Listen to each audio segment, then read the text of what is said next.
Vivo has launched its V40e smartphone in India.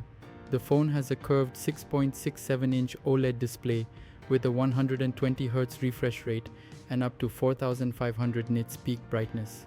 It is powered by a MediaTek Dimensity 7300 chipset and has a 5500 mAh battery with 80-watt fast charging.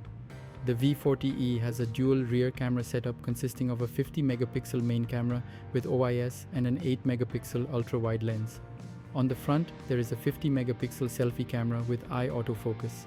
The phone runs on Funtalk OS 14 based on Android 14, and Vivo has promised 3 years of Android version updates and 4 years of security patches. The Vivo V40e is available in mint green and royal bronze colors.